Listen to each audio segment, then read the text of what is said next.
Hello, and welcome to Spherion Mid-Ohio. We are your connection to local jobs and so much more. We have created this resource to help you better understand how to build an effective resume. Let's get started.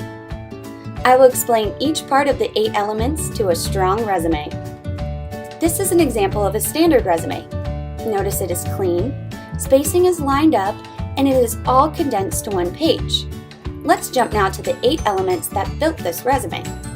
Number 1, a contact heading. Always first and at the top of your resume. You should include your name, address, phone number or numbers, and your email. Double check that your contact information is correct and your phone numbers are working with voicemail set up. Number 2, your career objective. An objective should clearly state your career goals and ambition. This includes the specific position you are targeting and your professional strengths. Number 3, your professional summary. A professional summary is a brief synopsis of your experience, emphasizing your knowledge, skills, and qualifications that make you the ideal candidate. Notice how this resume bullet points and summarizes what the professional summary is saying. This is so an employer can quickly see your strengths. Number 4, your accomplishments. This is a portion that is more specific for a functional resume. It allows you to detail your professional achievements that clearly depict you are qualified for the position you're applying for. Some examples may include specific actions taken and the results. This shows the employer that you have the relevant experience and the results that they need. Number 5, experience. This section captures your work history, always beginning with the most recent and then going back. Be sure to include the employer's name, location, dates you were employed, and what your position or positions were, as well as a brief description of the relevant experience you have from that job.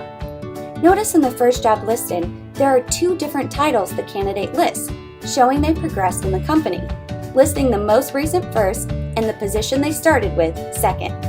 Number 6, education and training. Your formal education should appear in order from the highest degree or training to the lowest. Include the school or institution's name.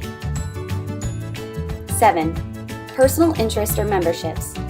This element is totally optional, but it's a chance for you to show how well-rounded you are. If you have volunteer experience, language skills, military background, groups or memberships, and so on. And last but not least, references.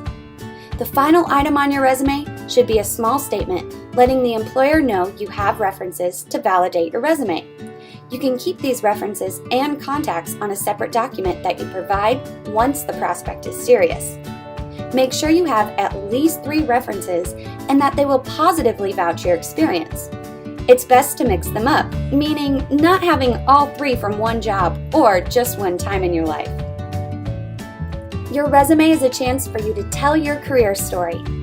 For more job resources, visit our website at midohiojobs.net or like Spherion Mid-Ohio on Facebook. We give away free gas every Friday to someone just for being our Facebook friend. Happy resume writing!